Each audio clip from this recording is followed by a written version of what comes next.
बिस्मिल्लाहिर्रहमानिर्रहीम। बेटा last lecture में हमने डिस्कस किया था कि how we can remove the causes of friction, how we can helpful to reduce the friction, या फिर हम इसके एडवांटेज एंड डिसएडवांटेज डिस्कस किए थे। आज का जो लेक्चर है वो सेंट्रीपिटल और सेंट्रीफ्यूगल फोर्स के बारे में और इसके रिलेटेड जो हम चीज़ें हैं उसको भी डिस्कस करेंगे।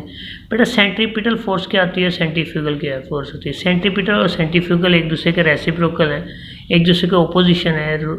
अब इसको हम डिस्कस करते हैं कि सेंट्रीपिटल फोर्स वो फोर्स होती है जो किसी बॉडी को दायरे में घुमाए रखती है। अब दायरे में जो घुमाए रखती है उसे हम सेंट्रीपिटल फोर्स कहते हैं। इस is force that keeps the body to move in a circle, जिसे दायरे में घुमाए रखने वाली जो फोर्स होती है। जैसे इसकी एग्जांपल क्या है, अगर आपके पास एक पत्थर हो, उसके रस्सी के साथ बांध के आप उसे रोटेट करवाएं, तो पत्थर का और आपके हाथ का फासला कभी भी कम या ज़्यादा नहीं होगा। पत्थर उसी डायरेक्शन में, उसी सर्कल में मूव करता रहेगा। तो आप हाथ से जो फोर्स लगा रहे हैं, जो रस्सी के ज़रिए पत्थर को एक दायरे में घुमाए रखती है, ये सेंट्रीपिटल फोर्स होती है।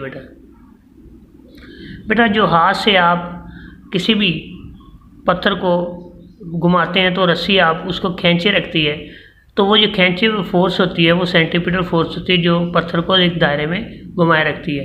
ये सेंट्रीपिटल फोर्स जो होती है इस वो इक्वल होती है इसमें जितना एक्सेलेरेशन होता है, यानी कि M physical to M A C. ये सी लगा हुआ है सेंट्रीपिटल फोर्स की वजह से। अगर इसे हम एक्सेलेरेशन की वैल्यू लें तो एक्सेलेरेशन जो होता है हमारे पास वी स्क्वायर ओवर आर के बराबर होता है, वी स्क्वायर ओवर आर। यहाँ से एफ सी हमारे पास होगी m v square over r के इक्वल होगी। बात समझ आई बेटा, क्योंकि हमने पढ़ा हुआ है कि एक्सेलेरेशन जो है वी स्क्वायर ओवर आर के बराबर होता है, और यहाँ पर हम एक्सेलेरेशन की वैल्यू पुट करें तो F C is equal to m v square over r के बराबर है। ये सेंट्रीपिटल फोर्स का फार्मूला है। अब सेंट्रीफ्यूगल फोर्स क्या होती है बेटा, centrifugal is a reactional force. अब जितनी सेंट्रीपिटल लगती है उतनी सेंट्रीफ्यूगल भी लगती है। Centripetal force basically, centrifugal force basically body को दायरे से बाहर लेके जाने की कोशिश करती है। इसका भी वही formula F C is equal to m v square over r, लेकिन इसके साथ माइनस लगी हुई है। ये इंडिकेट कर रही है कि जिस डायरेक्शन में सेंट्रीपिटल फोर्स लग रही होती है उसके ऑपोजिट डायरेक्शन में सेंट्रीफ्यूगल फोर्स लग रही होती है।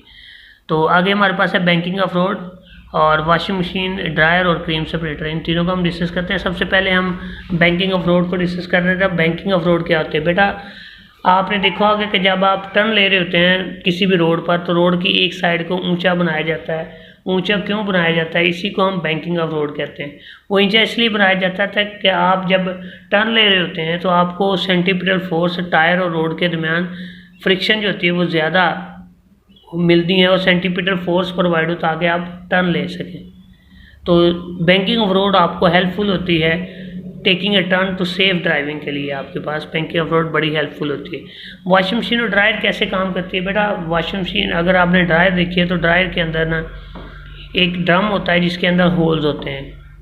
वो होल्स क्या काम करते हैं, जब आप किसी भी गीले वेट क्लॉथ्स को उसके अंदर डाल के रोटेट करवाते हैं तो सेंट्रीपिटल फोर्स जो है वो उसकी जो ड्रम होता है उसकी दीवारें होती हैं, वो दीवार कपड़े को उससे बाहर नहीं जाने देते। सेंट्रीपिटल फोर्स वो प्रोवाइड करते हैं। अब सेंट्रीफ्यूगल फोर्स से बाहर लेके जाने की कोशिश करती है जिससे वो कपड़ा जो है वो दीवार के साथ, यानी कि ड्रम की दीवार के साथ अटैच हो जाता है, उसके साथ जुड़ा रहता है। और उसमें वाटर वेपर जो होते हैं वो सेंट्रीफ्यूगल की फोर्स की वजह से बाहर की जानिब निकलते हैं, और जहाँ जहाँ आपके पास सुराख्स होते हैं उनमें से वाटर वेपर्स कपड़े से नुचट कर बाहर की जानिब चलते हैं। इस तरह कपड़ा जो है वो तकरीबन 80% ड्राई हो जाता है, तो उससे पानी सारा के सारा निकलता है। पानी का निकल जाना सेंट्रीफ्यूगल फोर्स की वजह से होता है।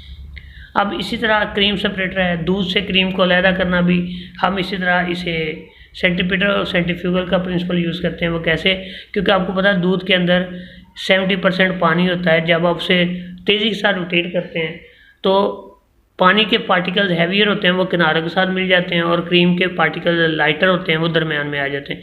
अब घर में अगर जूसर भी चलाते हैं तो आप देखते हैं जब जूसर देख चल रही होती है उसके दरमियान में खला होता है, और दरमियान में आपके पास बटर जो होता है वो आ जाता है दरमियान में।